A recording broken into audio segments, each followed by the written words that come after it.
I was in New York City, but I lived in Jersey.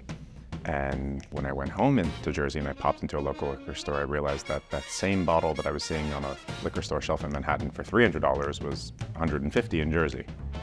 And I was like, wait a second, there's a real disconnect here if I can drive over a bridge and pay half the price.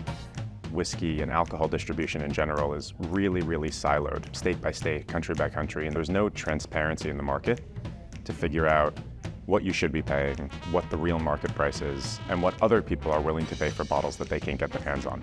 So Baxus really came to be as a way to bridge that gap, to create transparency in the market and access so people anywhere in the world could buy and trade bottles that they might not have readily available to them.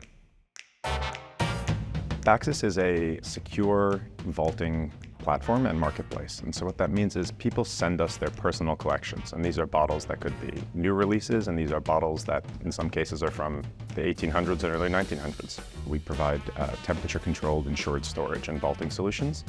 And then those bottles go into their account. So users access a dashboard where they can see the bottles that they have in their account, interesting information about the bottles, historical information. And then the most important part for a lot of them is that they can actually track the prices. And so we provide all of the auction data, secondary pricing data that we can gather in a chart for them to track the values and then allow them to list their bottles for sale directly. What we found, and kind of our little joke, but our real growth hack is not going to the whiskey collectors, but we go to their significant others and we're like, hey, so what if you could get free storage and insurance for all of the stuff taking up your house? And 2 days later, we get a call, my wife would like these 300 bottles out of my house by tomorrow. For anyone looking for, a growth hack in the collectible space, let me tell you, go to the spouses, not the collectors. One of the issues with auction houses, which I've used in the past, is you'll send in your bottles, it'll take a couple of weeks, then they run the auction for a couple of weeks, then it takes them a couple of weeks to collect the funds, and by the time they're done with everything, it's 2-3 months between when you sent in your bottle and when you get paid.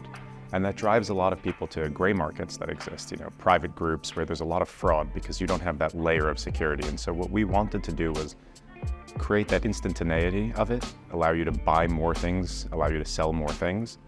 We do a 360-degree scan of every bottle at Baxus, and the reason for this is multifold. One is the authentication process and being able to run computer vision models to double check on the authenticity. But the other one is that when you're buying something rare and collectible, the condition matters. Trading cards get sent to PSA or CGC for grading. That doesn't exist for whiskey. So I want to make sure, is the label in pristine condition? Is it ripped? Is the tack strip torn? How does the liquid look inside? And so all of that is really important to the buyer. And even when you're using websites or liquor store websites, they're usually using stock images. And so you don't know if you're getting the exact bottle that they're telling you about. Sometimes they might even get the addition or something wrong because the store owner doesn't know. And most brands actually reuse UPC codes. So you'll actually scan a barcode and it'll come up as the exact same as last year's edition. They don't change it for year to year. So a guy who works in the store doesn't even know. When we first launched, NFTs were at their absolute height. So people are talking Bored Apes and JPEGs and all that. And we're like, guys, this is great technology, but like you're missing what it can be used for. What was really important for us with Baxus was building both for the future as well as the interoperability that blockchain provided and the security. So when you trade someone a token, they own that bottle now and they can redeem and ship that bottle. And if you're a blockchain user, if you're in Web3, if you understand it, there are so many things you can do. The other day, somebody traded a bottle of whiskey that was stored in Baxus's vault, because they're all tokenized, for a Magic the Gathering card that was tokenized in somebody else's vault. That's what this unlocks, is that in the future, all of these different blockchain protocols can now fit in with your whiskey collection. No one cares about what web services platform Netflix is hosted on. They care that they can click a button and watch a movie. Our users are not going to care how we build it, they just care that it works. Our core user, the people that we really wanted to appeal to, was whiskey lovers, was collectors, and not just whiskey, but spirits and wine in general. And so we need to bring it to where they were at. And for most of them, they're familiar and they're comfortable with a website. They can log in with an email, they can pay with a credit card. And so all of those are things that we put really at the forefront of Baxus. You can use crypto if you want to, but you don't have to know anything about it.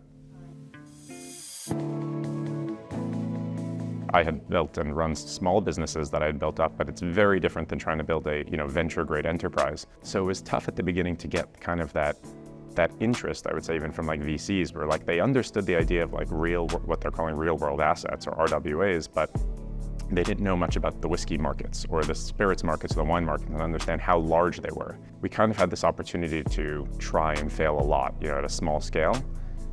leading into the end of 2022 when FTX collapsed, and we were like, no, we're like heads down focused on building for the whiskey community, building for the spirits community. And so that bear market didn't really affect us. If anything, it made us stronger because when it started to ease up, people are like, wait, these guys are still around. 2023, when we launched the marketplace, we started to get that momentum. We expected people would send in a couple of bottles here and there, but we started to get real collections. We had a substantial amount of trading going on. Whiskey collectors were raving about the platform because they're like, wait, these are bottles I've been looking for. It's an ability for me to sell. And that really took off and caught some VC attention. And so we ended up raising our seed round and really just been scaling ever since. The nice thing about SaaS companies is as long as you have a computer and an internet connection, you can run your company.